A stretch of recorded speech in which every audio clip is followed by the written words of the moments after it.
विदेशी आक्रमणकारियों द्वारा बड़ी मात्रा में लूटे गए आभूषणों और वस्तुओं में कुछ ऐसी भी धरोहरें थी जो न सिर्फ बेशकीमती थी बल्कि उस कालखंड में भारत की समृद्धि और संपन्नता का वर्णन स्वर्ण अक्षरों में किया करती थी। 16वीं शताब्दी में दक्षिण अफ्रीका और ब्राजील में हीरे की खानों का पता चलने से पहले दुनिया भर में भारत की गोलकुंडा खदान से निकले हीरों की धाक थी। लेकिन यहाँ से निकले ज्यादातर हीरे या तो लापता है या फिर विदेशी संग्रहालयों की शोभा बढ़ा रहे हैं। और इन्हीं हीरों में से एक कोहिनूर हीरा था। सभी प्रकार के हीरों में कोहिनूर सबसे प्रसिद्ध, पुराना और यहाँ जगमगाता हीरा अत्यंत ही बेशकीमती था। तो आज के इस ऐतिहासिक वीडियो में हम कोहिनूर की पूरी कहानी बताएंगे कि कहां से यह निकला, किन किन राजा महाराजाओं के पास ये कोहिनूर हीरा गया, कितने समय तक उनके पास रहा, किन्होंने लूटा तो किन्होंने एक महंगे तोहफे के स्वरूप में किसी को भेंट दिया, और कौन से देश है जो आज भी कोहिनूर हीरे को अपना होने का दावा करते हैं। यानी कोहिनूर हीरे की पूरी कहानी शुरू से लेकर आखिर तक। तो वीडियो के अंत तक हमारे साथ बने रहिए। अगर आपको इस तरह के अजीबोगरीब वीडियो देखना पसंद है तो हमारे इस चैनल को अभी सब्सक्राइब करें और इस बेल आइकन को दबाना बिल्कुल ना भूलें, क्योंकि तभी आपको हमारा नया वीडियो मिल पाएगा।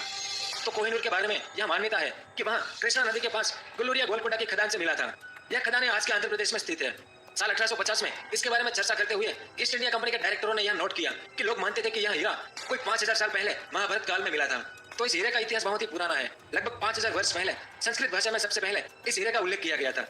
तब इसका नाम अलग था, इसे श्यामंतक के नाम से जाना जाता था। लेकिन आज कई लोग इस श्यामंतक हीरे को कोहिनूर से अलग मानते हैं। पर सबसे पहले साल 1304 में यह मालवा के राजा की निगरानी में सबसे प्राचीनतम हीरा था। फिर साल 1339 में इस हीरे को समरकंद के नगर में लगभग 300 साल तक रखा गया।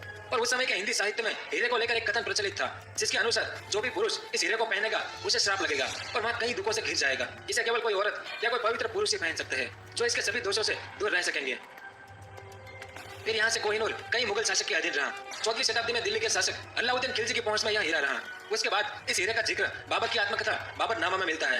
साल 1526 में मुगल शासक बाबर ने अपने लेख बाबरनामा में हीरे का उल्लेख करते हुए बताया कि पानीपत की लड़ाई में सुल्तान इब्राहिम लोदी को हराकर आगरा किले की सारी दौलत हुमायूं ने अपने कब्जे में ले ली। हुमायूं बाबर का बेटा था, तो यहाँ पर इस जीत की वजह से हुमायूं को ग्वालियर के राजा ने एक बहुत बड़ा हीरा दिया और हुमायूं ने उस हीरे को अपने पिता को भेंट कर दिया। जब हुमायूं ने इसकी कीमत आंकनी चाहिए तो बाबर ने उससे कहा कि इतने बेशकीमती हीरे की कीमत एक लठ होती है, जिसके हाथ में भारी लठ होगा उसके हाथ में यह हीरा होगा। और यह सबसे बेशकीमती एक महंगा रत्न है जिसकी कीमत पूरी दुनिया की एक दिन की आय के आधे मूल्य के बराबर रहेगा। और यहाँ से यह हीरा कई सालों तक बाबर के वंशजों के हाथ में रहा। औरंगजेब और हुमायूं ने राज्य के इस अमूल्य हीरे की सौगत की सुरक्षा करते हुए अपने वंशज मोहम्मद को सौंप दिया।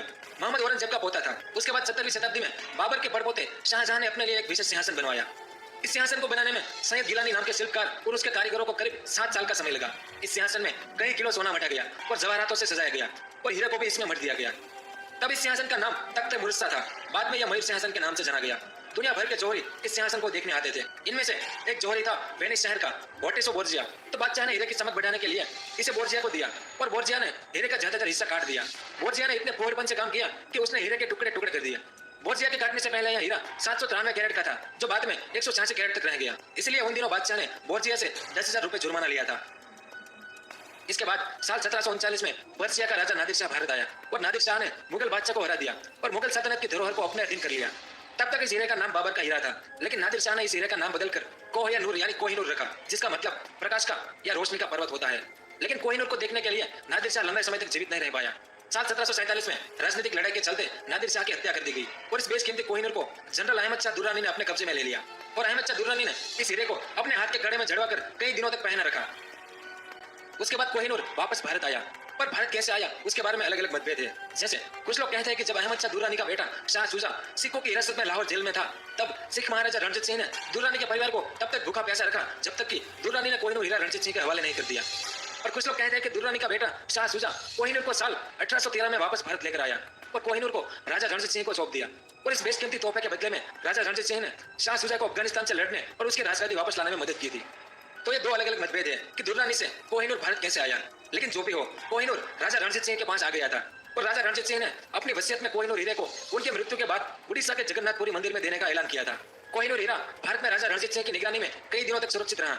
लेकिन साल 1849 में द्वितीय एंग्लो सिख युद्ध में अंग्रेजों की जीत हुई और अंग्रेजों ने सिख शासक रणजीत सिंह की सारी संपत्ति को अपने कब्जे में कर लिया। इसके बाद बेशकीमती कोहिनूर को ब्रिटिश ईस्ट इंडिया कंपनी ने उसके खजाने में रख लिया और बाकी सिख संपत्ति को लड़ाई के मुआवजे के तौर पर रख लिया गया। और इसके बाद गुलाम भारत का वाइसरॉय डलहौजी इसे अपने आस्तीन में सिलवाकर लंदन ले गया। वहां उसने कोहिनूर हीरा ईस्ट इंडिया कंपनी के डायरेक्टरों को भेंट में दे दिया। कंपनी के डायरेक्टरों ने तय किया कि हीरा अमूल्य है, इसका कंपनी के लिए कोई इस्तेमाल नहीं है, तो बेहतर यही होगा कि इसे रानी विक्टोरिया को भेंट देकर उससे कुछ हासिल कर लिया जाए। और हीरा रानी विक्टोरिया को भेंट में दे दिया गया।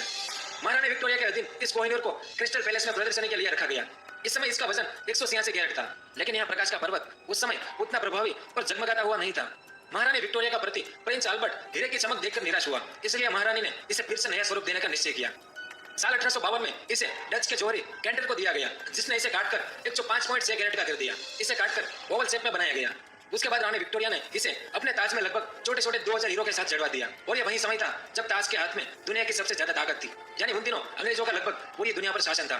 और जैसा बाबर ने कहा था कि यहाँ हीरा तो उसी का होगा जिसके हाथ में सबसे बड़ा लठ हो, महारानी विक्टोरिया इसे किसी खास मौके पर ही पहनती थी। उन्होंने अपनी वसीयत में कोहिनूर के उत्तराधिकारी के बारे में लिखा है कि कोहिनूर को केवल महारानी द्वारा ही पहना जाना चाहिए। अगर किसी समय कोई पुरुष राज्य का शासक बनता है तो उसकी पत्नी को कोहिनूर पहनने का अधिकार होगा। इसे महारानी विक्टोरिया के बाद महारानी अलेक्जेंडर, उसके बाद महारानी मैरी तथा एलिजाबेथ द्वारा पहना गया था। और आज कोहिनूर कई देशों का सफर करते हुए, कई राजा महाराजाओं के हाथों से होते हुए आखिर में लंदन के टावर में सुरक्षित रखा गया है। अब बात करेंगे उन बवाल की जो कोहिनूर हीरे को लेकर है। तो आज कोहिनूर पर कई देश अपना हक बताते हैं।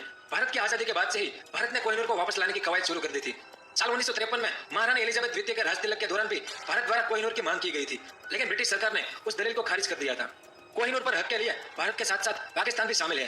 साल 1974 में पाकिस्तान ने कोहिनूर पर अपना हक बताते हुए ब्रिटिश सरकार से कोहिनूर को लौटाने की बात की थी। इसके जवाब में ब्रिटिश प्रधानमंत्री जेम्स कैलागन ने तत्कालीन पाकिस्तानी प्रधानमंत्री जुल्फिकर अली भुट्टो को खत लिखा कि कोहिनूर को साल 1849 में लाहौर की शांति संधि के तहत महाराजा रणजीत सिंह ने ब्रिटिश सरकार को दिया था और इसीलिए ब्रिटिश महारानी कोहिनूर को पाकिस्तान को नहीं सौंप सकती।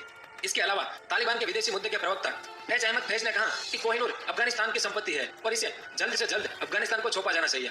उन्होंने कहा कि इतिहास बताता है कि कोहिनूर अफगानिस्तान से भारत गया और फिर भारत से ब्रिटेन, इसलिए अफगानिस्तान कोहिनूर का प्रबल दावेदार है। इसके जवाब में ब्रिटिश के प्रधानमंत्री डेविड कैमरून ने कहा, अगर ब्रिटिश सरकार प्रत्येक देश के दावे को सही मानते हुए अमूल्य रत्न एवं वस्तुएं लौटाने लगी तो कुछ ही समय में ब्रिटिश महासंग्रहालय अमूल्य धरोहरों से खाली हो जाएगा। और फरवरी 2013 में भारतीय दौरे पर उन्होंने कोहिनूर को लौटाने से साफ इनकार कर दिया था।